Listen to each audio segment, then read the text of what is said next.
কিভাবে পাহাড়ি অঞ্চলে আপনারা উঠতে হবে, পাহাড় থেকে নামার সময় আপনাদের করণীয় কি, সেটা জানাবো আজকের এই ভিডিওতে।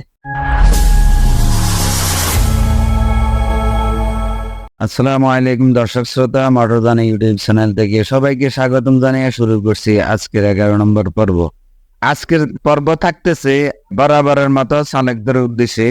তো আজকের আলোচনা হবে পাহাড়ি অঞ্চলে আপনারা কিভাবে গাড়ি চালাবেন, নিয়ম কানুনগুলি আপনাদের শিখার দরকার আছে। সেই নিয়ম কানুনগুলি আমি ভিডিওর মাধ্যমে আপনাদেরকে জানাই দিচ্ছি।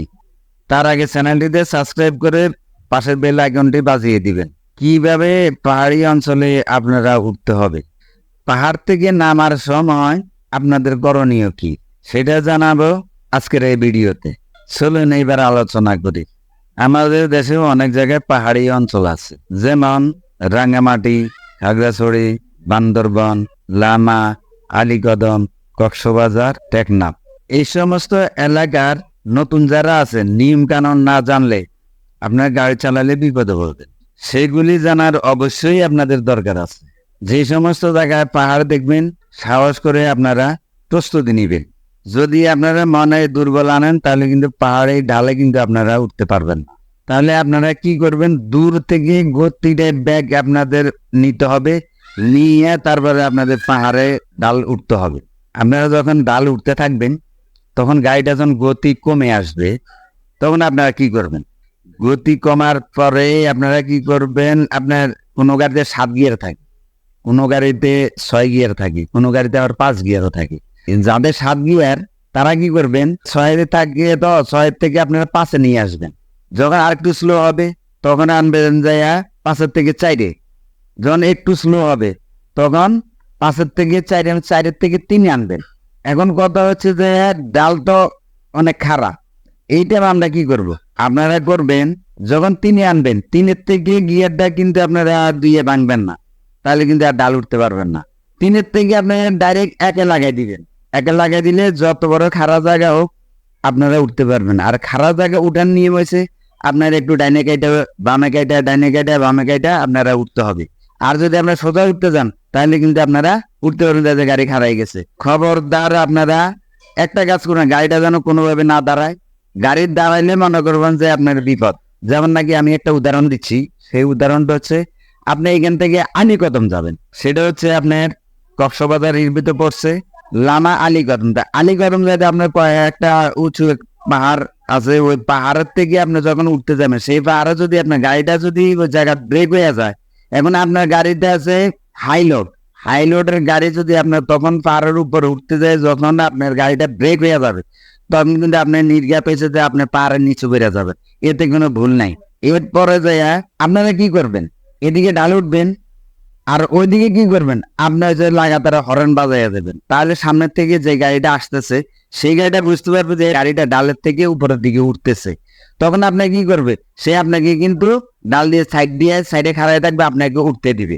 আর পাহাড়ি অঞ্চলে যারা গাড়ি চালায় তারা কিন্তু এসে যে এটা সবসময় তারা এটা কেয়ারফুল থাকে, যে একটা গাড়ি আমি ডাল উঠতেছি, আরেকটা গাড়ি এসে ডাল উঠতেছে, আমি ডাল থেকে নামলাম, ও গাড়িটা ডাল উঠতেছে, ও কি করে গাড়িটা এক সাইড করে গাড়িটা দাঁড়া করে রাখে, ওই গাড়িটা যাওয়ার বাদে সে গাড়িটা, কারণ ওই দিকে কিন্তু যারা পাহাড়ি অঞ্চলে গাড়ি চালায় কিন্তু খুব সতর্ক। কিন্তু আমরা যারা সমান রাস্তায় গাড়ি চালাই, আমরা আসলে পাহাড়ি অঞ্চলে গাড়ি চালানগুলি আমরা কিন্তু বুঝি না, যার কারণে আমরা হঠাৎ জায়গায় আমরা চলে গেলাম যে বান্দরবন, চলে গেলাম কক্সবাজার, চলে গেলাম রাঙ্গামাটি, আমরা যাই সেখানে গাড়ি খাড়া করালাম।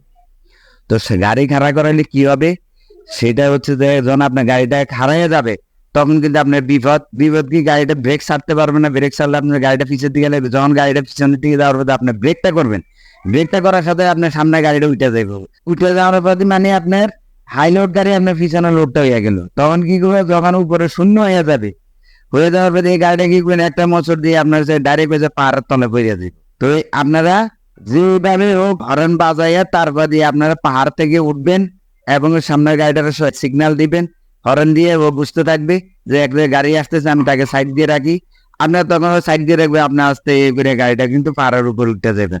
এবং হচ্ছে ডালের থেকে নামার হয়েছে যে কিভাবে নামতে হবে, ডালের থেকে আপনি নামবেন আপনি যে গিয়ারে আসছেন, কারণ গাড়িটা কিন্তু অধিক ডাল, কিন্তু নিচের দিকে ডাল। আপনি যখন নাকি দ্রুত বেগে যাইবেন, আপনার গাড়ির লোড গাড়ির কন্ট্রোল হবে কম, কন্ট্রোল কম হবে, তখন আপনার গাড়িটা ব্রেক কন্ট্রোল করতে পারবো না। তখন একটা গাড়ি সামনে থেকে গেলে আপনি কিন্তু আরেকটা গাড়ি কিন্তু সাইড দিয়ে রাখতে হবে। আপনি মনে রাখবেন আপনাকে একটা গাড়ি সাইড দিছে, কিন্তু আপনি আরেকটা গাড়ি সাইড দিন, সে কিন্তু ঢালে উঠবে, কোনোভাবে সেই গাড়িটা কিন্তু না দাঁড়ায় আছে, সেদিকে আপনারও কিন্তু লক্ষ্য রাখতে হবে। তো সেই ক্ষেত্রে আমি বলতেছি, আপনি যখন ডাল থেকে নামবেন, আপনার ওই যে গিয়ারে উঠছেন সেই গিয়ারে আস্তে আস্তে আস্তে আস্তে আপনি নামবেন, যেন আপনার ব্রেকটাও কন্ট্রোল হয়। এইভাবে আপনারা ডাল থেকে নামবেন।